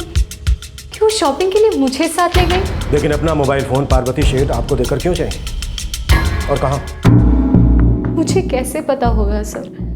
वो अक्सर मुझे शॉपिंग पे लेके जाती है और फिर खरीदती कुछ नहीं है। वो क्या करने वाली है, क्या करेंगी, मुझे आज तक समझ में नहीं आया है। और फिर मुझे कैसे पता होगा कि वो मोबाइल फोन मुझे क्यों लेके गए या फिर कहाँ गए? मेरे पास तो घर वापस जाने तक के पैसे नहीं थे। क्या आपके पति भाभी ने सबके पीछे? ये कैसी बात कर रहे हैं आप सर? फायदा तो उन्हीं का है, सारा बिजनेस, सारी प्रॉपर्टी, सब कुछ उन्हीं का है। अपनी माँ के होते हुए वो पाई के लिए मुहताज है। अगर पार्वती शेठ नहीं रही तो उनकी जिंदगी चैन से गुजरेगी। ये बिजनेस हो, घर हो या बाकी की प्रॉपर्टी, ये सब कुछ मुझे ही मिलने वाला है, क्योंकि मैं उनका इकलौता बेटा हूं, उनका वारिस हूं। आप लोग मुझ पे कैसे शक कर सकते हैं? पार्वती शेठ एक कड़क स्वभाव की औरत है। आपको उनको एक पाई का हिसाब देना पड़ता है। 31 साल के हो गए हैं, फिर भी अपनी मर्जी से एक भी रुपया खर्च नहीं कर सकते। इस बात को लेकर आपको अंदर ही अंदर गुस्सा तो आता है। तो इसका मतलब मैं अपनी माँ को गायब कर दूंगा? यही तो हम पूछ रहे हैं कि आपने गायब किया उन्हें। कैसी बातें कर रहे हैं आप? आपका दिमाग ठिकाने पे तो है? वो मेरी माँ है। एक ऐसी बात जो आपको आपके सिरे से जीने नहीं देती, जिस तरह की जिंदगी आप जीना चाहते हैं। फिर भी सर वो मेरी माँ है। हाँ, थोड़ी सख्त जरूर है, लेकिन मैं तो उनको बचपन से ऐसे देखता आ रहा। देखिए, आप लोग मेरी माँ को ढूंढ नहीं पा रहे, इसलिए तरह तरह की कहानियां बना रहे हैं। कहानी कौन बना रहा है ये तो हमें पता नहीं। भाविन जी, हम ढूंढ नहीं पा रहे हैं या फिर हमें कोई ढूंढने नहीं दे रहा। अब मुझ पर उंगली उठा रहे, मतलब क्या आपका? आप नहीं तो आपकी पत्नी से। क्या वो है सबके पीछे? क्या? देखो भाभी, हमको कम से कम पुलिस को आपकी पत्नी की कहानी पर यकीन नहीं हो रहा। पार्वती शेठ जाते जाते अपना मोबाइल फोन उसे दे गई। ये बात हमारा मन नहीं मान। सुबह झूठ नहीं मिलेगी। मैं जानता हूँ कि वो बा से थोड़ी बहुत नाराज थी, लेकिन सिर्फ वही क्यों? बा के बर्ताव को कई बार हम भी समझ नहीं पाते। फायदा तो उसे भी होने वाला है। पार्वती शेठ के होते हुए वो चैन की जिंदगी नहीं जी सकती, और वैसे भी उन दोनों में कभी पहले पटी नहीं। सर, सास और बहू के बीच किस घर में झगड़े नहीं होते? इसमें कौन सी नई बात है? इनका रिश्ता ही कुछ ऐसा है। हर सुपारी लेने वाले, हर हिस्ट्री शीटर पर नजर रखी, पर पार्वती बहन की सुपारी किसी ने नहीं दी साहब। कोई बाहर वाला हो सकता है? लगता तो नहीं है साहब। भाविन और सुरभि के फोन रिकॉर्ड से भी कुछ भी हासिल नहीं हुआ सर। उनके गायब होने से पहले की बाद के कॉल्स में शक करने वाली कोई बात नजर नहीं आई। आज 5वां दिन है, पार्वती शेठ की अब तक कोई खबर नहीं। ऐसे कैसे गया? सर, ऐसा हो सकता है कि वो खुद ही कहीं चली गई, किसी बात का उनको डर, कोई ऐसी बात जिसे सिर्फ वो जानती है, कोई ऐसी बात जिसे वो सबसे छुपा रही है, या फिर ऐसे निकल पड़ी है। सर, उनके बारे में अभी तक जितना भी सुना है उससे तो ऐसे ही लगता है कि पार्वती बहन ऐसा कुछ कर सकती है। सर, ऐसे केस में कोई ना कोई सुराग सामने आ ही जाता है। और कुछ नहीं तो कहीं ना कहीं से बॉडी मिल जाती है, पर यहाँ तो अभी तक कुछ नहीं। पार्वती शेठ के अचानक गायब हो जाने के बारे में पुलिस को अब तक कोई सुराग नहीं मिला था। अब तो ऐसा लगने लगा था कि वो अपनी मर्जी से ही कहीं चली गई, और फिर एक हफ्ते के बाद उनके बारे में खबर मिली।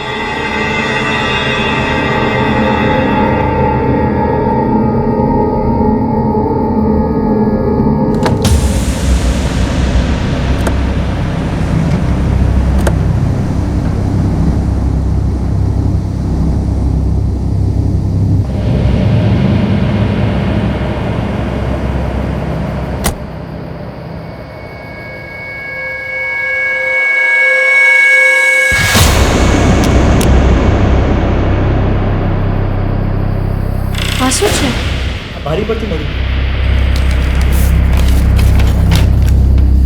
अगर तुमको सही में पार्वती बहन की फिक्र है तो कल दाबोली हाईवे पर आ जाओ और इंतजार करो। किससे भेजा ये? सामने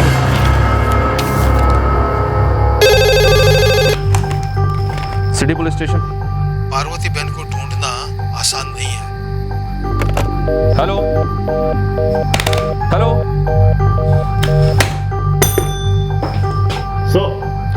इस नंबर पे अभी जो कॉल आया था उसे ट्रेस करो फास्ट। पुलिस स्टेशन के गेट पे लेटर मिला है।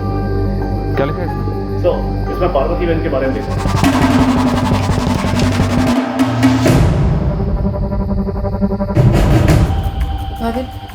भाविन पुलिस को खबर करते, अकेले नहीं जा सकते। क्या पता अगर किसी ने वहां पर कोई और जाल बिछाया हो।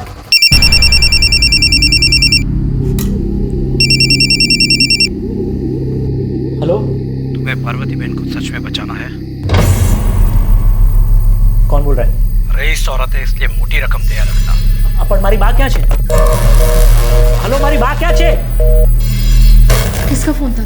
सुरभि, लगता है बा को किसी ने किडनैप कर लिया।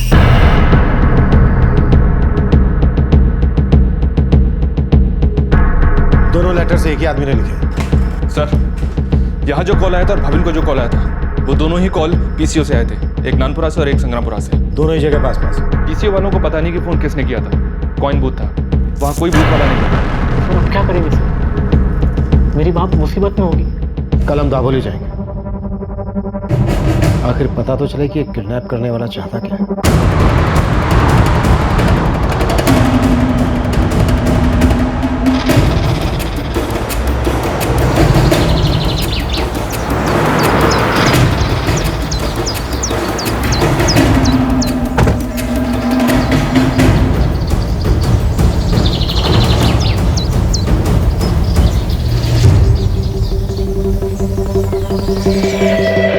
सर, मुझे वो कॉल भी झांसा लग रही है।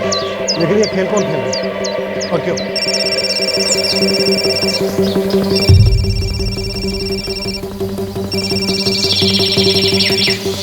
मेरा फोन बज रहा है।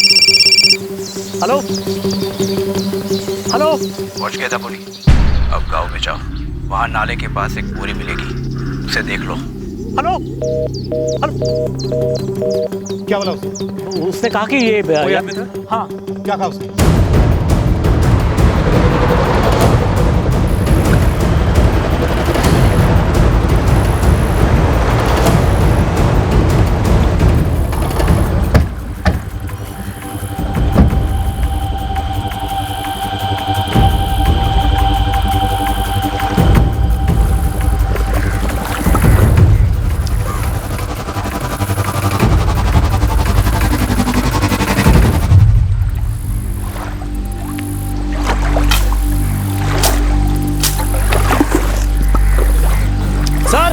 सर वो देखो बोरी।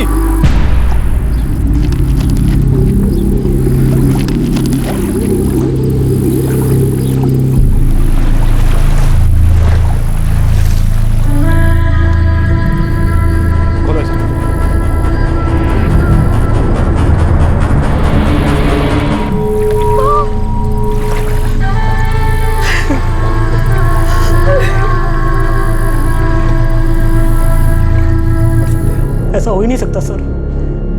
मेरी माँ हमेशा चेन पहनती थी, अंगूठियां पहनती थी, इयररिंग्स पहनती थी। हमें ऐसा लग रहा है कि पहले किसी ने आपकी माँ को लूटा और फिर मार डाला।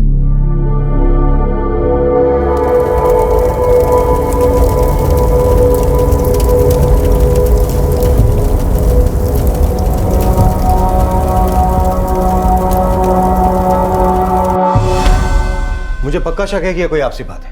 सर, भाविन के पास जो कॉल आया था वो एक पीसीओ से था, रेलवे स्टेशन के पास से। फिर डेड बॉडी तक पहुंचने के लिए वो लेटर्स, वो फोन कॉल्स, ये सब हमें गुमराह करने के लिए किया गया था। जी किसी की बहुत सोची समझी थी। अजीब है सर कि पहले भाविन को रैंसम के लिए कॉल आया था। अगर एक किडनैपिंग करना ही प्लान था तो कोई हफ्ते भर तक चुप क्यों बैठेगा? हफ्ते भर बाद ही क्यों फिरौती की रकम मांगी? नहीं जिग्नेश, ये कोई किडनैपिंग का केस नहीं, बल्कि उनका मकसद ही पार्वती शेख को मार डालना। तो फिर ये कौन कर सकता है? भाविन और सुरभि के खिलाफ तो हमारे पास एक भी सबूत नहीं है। नारायण नारायण हरि हरि नारायण हरि हरि श्रीमन नारायण नारायण हरि हरि श्रीमन नारायण नारायण हरि हरि। हमारे पास उनके खिलाफ कोई सबूत नहीं है, पर पार्वती शेठ के मरने का सीधा सीधा फायदा उन दोनों को होने वाला था। सुरभि को उसकी सास से छुटकारा मिल जाता और जीने की आजादी थी, और भाविन को अपनी स्ट्रिक्ट मां से हमेशा के लिए छुटकारा मिल जाता और उसकी सारी प्रॉपर्टी और बिजनेस दोनों उसके हाथ में। पर सर, हमारे पास कोई सॉलिड सबूत नहीं। ऐसा लग रहा था कि केस अब कभी सुलझ ही नहीं पाएगा। पुलिस हर तरह से इस केस के छोटे से छोटे सुराग को हासिल करने में लगी हुई थी, जिससे कि इस जुर्म का कोई सबूत हाथ लग जाए, लेकिन अब तक कुछ हाथ नहीं आया। यह खून बहुत ही सफाई से किया गया लग रहा था, पर 4 महीने के बाद इस केस के आगे बढ़ने के कुछ आसार नजर आए, जिससे कि इस जुर्म के मुजरिमों का शायद पता चल सकता था। हमने हर पहलू से इन्वेस्टिगेशन की है, फिर भी एक भी सबूत नहीं मिला है। सिर्फ 2 लोग हैं जिन पर शक किया जा सकता है, एक पार्वती शेठ का बेटा भाविन शेठ, दूसरा उनकी बहू सुरभि।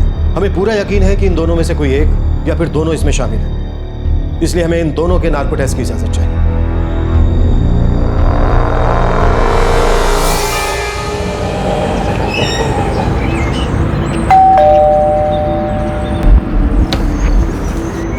One set. जी।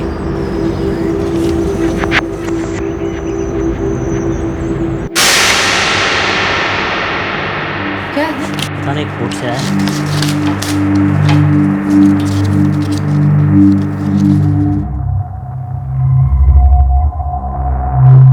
क्या लिखा है इसमें? सुरभि, कोर्ट ने पुलिस को हम दोनों की नार्को टेस्ट करने की इजाजत दी है। तारीख भी लिखी है 23 दिसंबर। पर इस टेस्ट में होता क्या है? उन्हें हम दोनों पर शक है सर। हाँ, पर ये नार्को टेस्ट होता क्या है? क्योंकि इस टेस्ट द्वारा अगर कोई भी झूठ बोल रहा है ना तो पकड़ा जाए। पर हम झूठ नहीं बोल रहे हैं। लेकिन ये उन्हें विश्वास नहीं आता ना।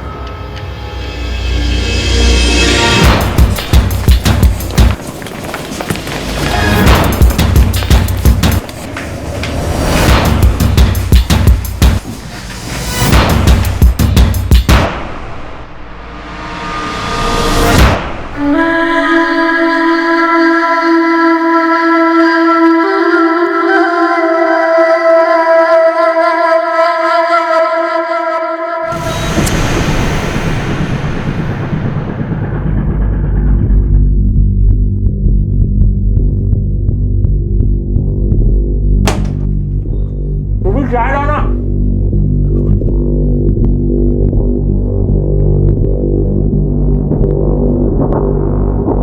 सुरभि, चाय થઈ ગઈ?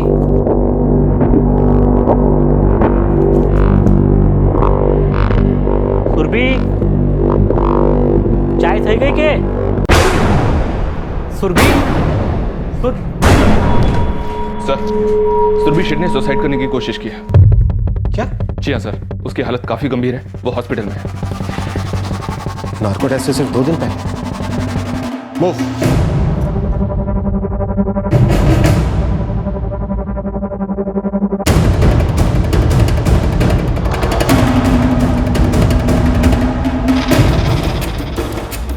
क्या हुआ? सर, पेस्टिसाइड की पूरी बोतल पी। कल उसने आपसे कुछ कहा था? ये बात हुई?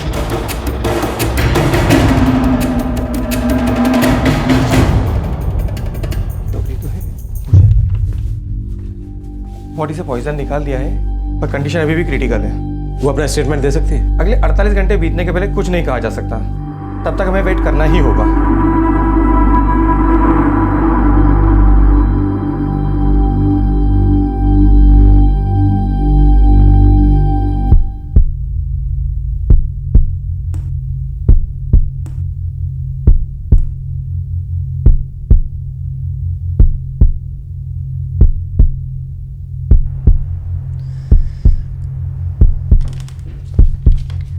ये अभी भी अर्ली रिकवरी स्टेज में है, ज्यादा लंबी बातचीत मत कीजिएगा।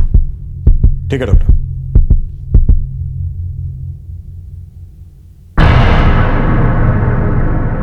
सुरभि शेठ, आपने सुसाइड करने की कोशिश की, ये पुलिस केस है, हमें आपका स्टेटमेंट चाहिए। हम बेकसूर हैं, फिर भी आप लोग मुझ पर और मेरे पति पर शक कर रहे कि हम झूठ बोल रहे हैं। हमने ऐसा तो नहीं कहा कि आप झूठ बोल रहे हैं।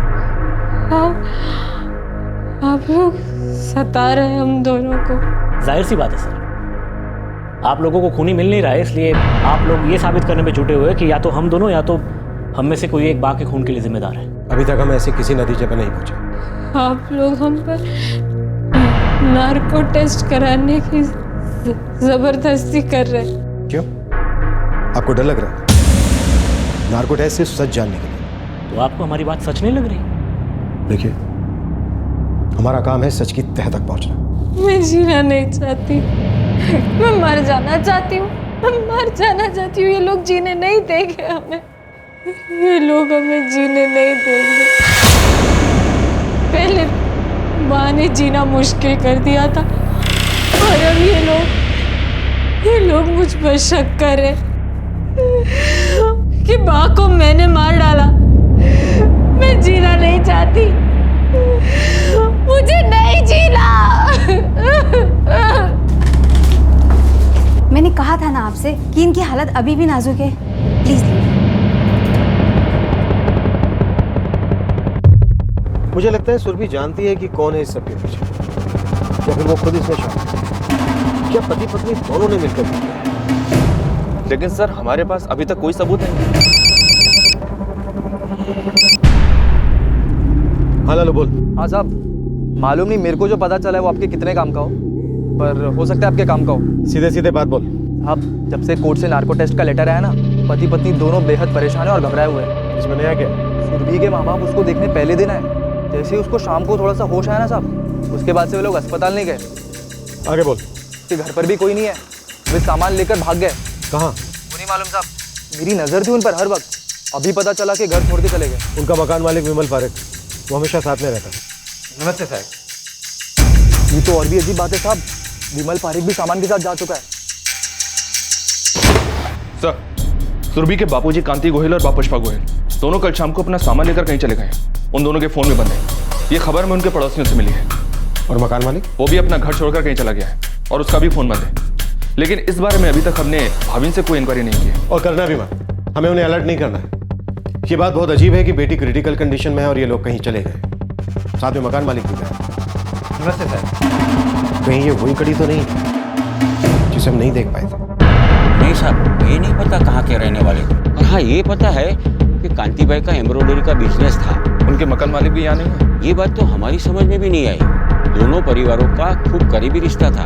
विमल भाई को कोई बेटा बेटी नहीं था, सुरभि को अपनी बेटी मानते थे। समझ में नहीं आ रहा साहब, विमल भाई अचानक कहाँ चले?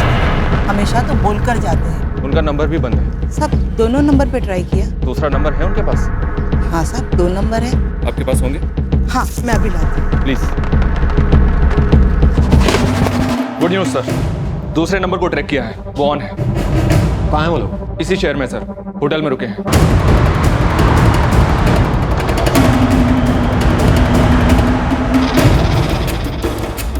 सर रूम नंबर 405, कल रात से यहाँ रुके।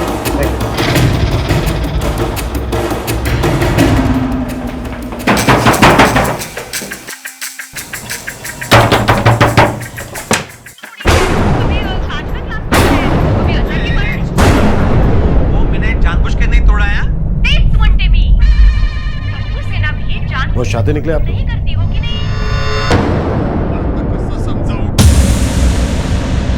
हम कहीं भाग नहीं रहे थे, किराए पर नया मकान तलाश रहे थे। सुरभि के इलाज के लिए पैसा बचाना था। और इस काम में आपकी मदद करने आपके मकान मालिक विमल पारेख अपना घर छोड़कर आ गए, किराए के मकान में रहने के लिए। साहब मैं तो इनकी सिर्फ मदद कर रहा था, सुरभि मेरी बेटी जैसी ही है। चलिए आपकी कहानी तो हो गई। पुष्पा आपको कुछ कहना?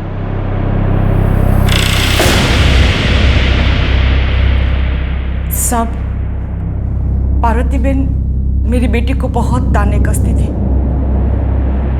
बहुत परेशान करती थी उसको।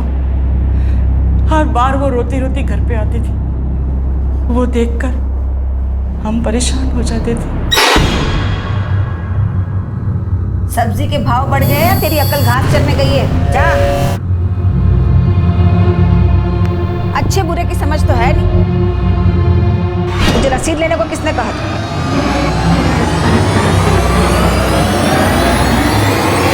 हमने सोचा अच्छा परिवार है, रईस लोग हैं, वहां शादी करेंगे तो बेटी ससुराल में सुखी रहेगी। पता नहीं था मेरी बेटी हर रोज परेशान रहेगी। साहब पार्वती बहन के पास क्या कमी थी, फिर भी अपने बहू और बेटे को तंग करने में न जाने उन्हें क्या खुशी मिलती थी। मतलब आपको सब पता था कि पार्वती शेठ कहीं गायब नहीं हुई, बल्कि उनका खून हुआ। वो कह रही थी कि कल दोपहर शॉपिंग पे जाना है। कहाँ? उन्हें साड़ी खरीदनी है, जो कि वो खरीदेंगी नहीं। मेरे पास एक साड़ी है, उन्हें पसंद आएगी। मैंने अपने हाथों से बनाई है, बहुत महंगी है। कौन सी दुकान पे जाएगी वो?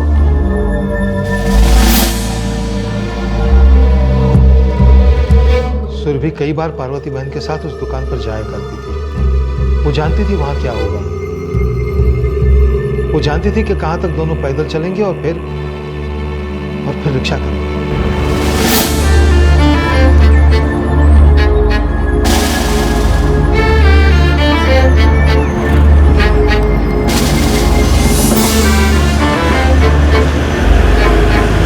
सुरभि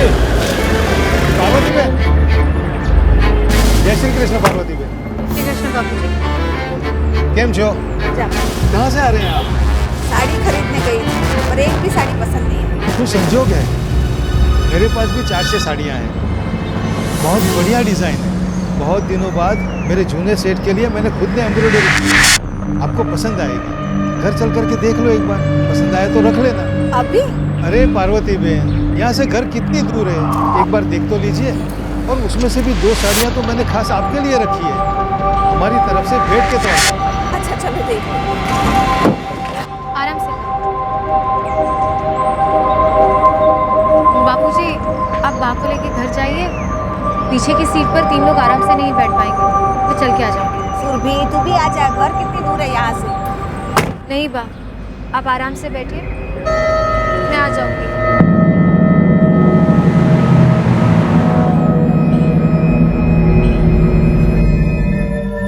तो ये पूरी तरह से प्लान था कि सुरभि पार्वती शेठ का मोबाइल फोन अपने पास रखे। कहाँ मारा पार्वती शेठ और किसने मारा?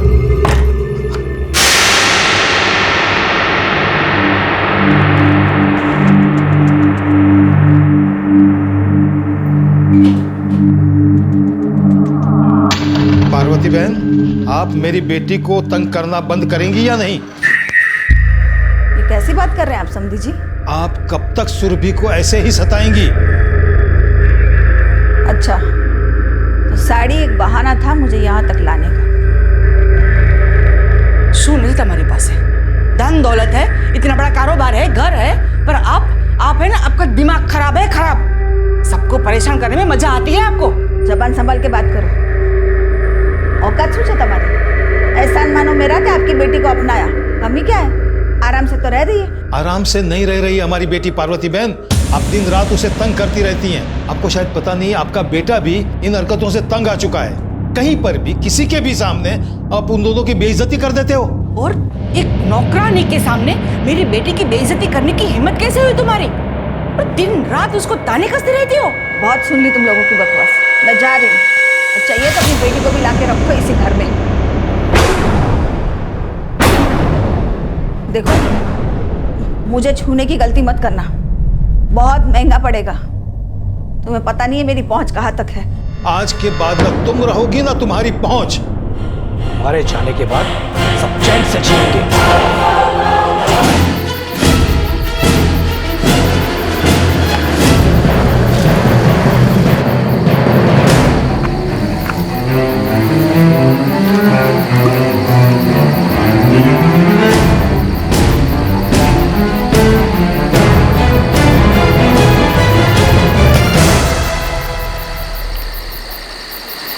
हमने लाश को घर में ही छिपा के रखा था, फिर जैसा तय था वैसा ही सुरभि ने किया, और रात को हम लाश को नाले के पास फेंक आए। वो फोन कॉल्स और लेटर्स? पार्वती बहन को ढूंढना आसान नहीं है। तुम्हें पार्वती बहन को सच में बचाना है तो रुपया तैयार रखना, रईस औरत है इसलिए मोटी रकम तैयार रखना। पहुंच गए था पुली, अब गांव में जाओ, वहां नाले के पास एक जूट की बोरी मिलेगी, उसे देख लो।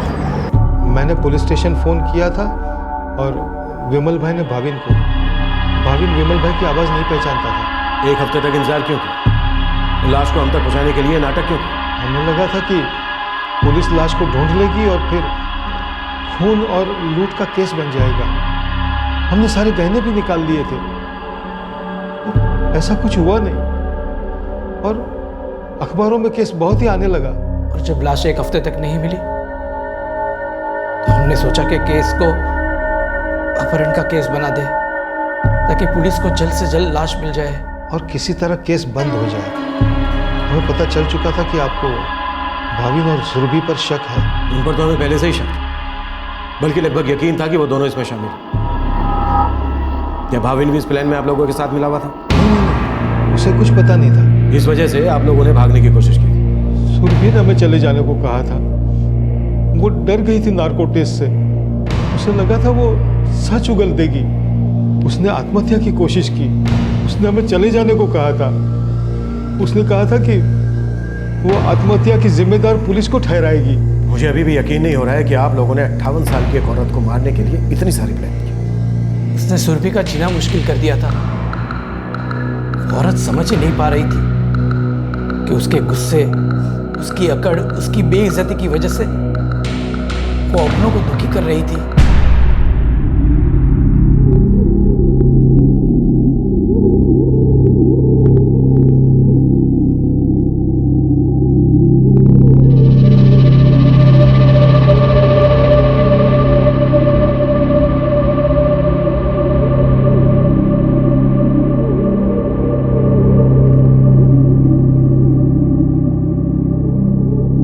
हमें शुरू से पता था तुम जो कहानी सुनानी थी मोबाइल फोन की, 1 भी रुपया पास ना होने की, वो सब झूठ है।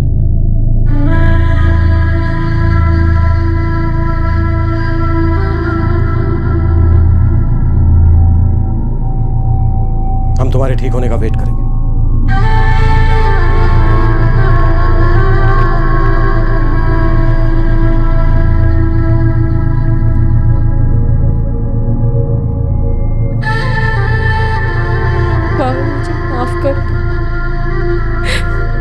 माफ कर दो। उन्होंने हम दोनों की जिंदगी नर्क बना दी थी। मैं उनके साथ जी सकती थी, मैं नहीं जी सकती थी वैसे।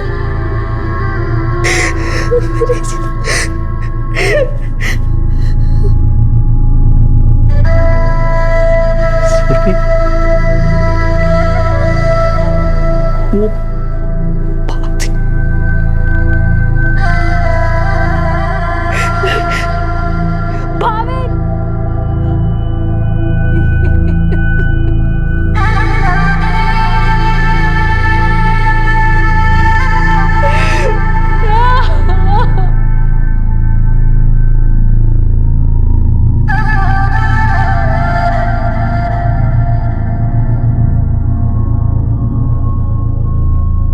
पार्वती शेठ के सभी गहने पुलिस ने सुरभि के माता पिता के घर से बरामद कर लिए। सुरभि के पिता कांति गोहिल, मां पुष्पा गोहिल और पिता समान विमल पारेख, इन तीनों को न्यायिक हिरासत में ले लिया गया है। सुरभि अभी हॉस्पिटल में है जहां उसका इलाज चल रहा है, लेकिन डिस्चार्ज होते ही उसे भी गिरफ्तार कर लिया जाएगा। सुरभि शेठ, कांति गोहिल, पुष्पा गोहिल और विमल पारेख, इन चारों को आईपीसी की धारा 302 खून के लिए और 120 भी आपराधिक षड्यंत्र करने के लिए लगाई गई। और इसके अलावा धारा 365 के तहत गलत उद्देश्य से किसी व्यक्ति का अपहरण करने और बंदी बनाने के लिए भी उन्हें दोषी ठहराया गया। भावेन अभी सदमे में है। हालांकि वो अब भी सुरभि के इलाज का खर्चा उठा रहा है, लेकिन अब वो उससे वहां मिलने नहीं जाता है। गुस्सा, अहंकार, सत्ता की ताकत और घर में और ऑफिस में अपने से छोटे लोगों का दमन करना, इसके नतीजे क्या होंगे बहुत बार लोग ये समझ नहीं पाते। जो बार बार दबाए जाते हैं उनके अंदर एक रिश्ता घाव होता है, एक दर्द होता है, और फिर पलट कर जवाब देने की इच्छा जागती है, बदला लेने की ख्वाहिश जागती है। और गुस्से में वो ये समझ नहीं पाता है कि किसी की जान लेना एक बहुत बड़ा अपराध है।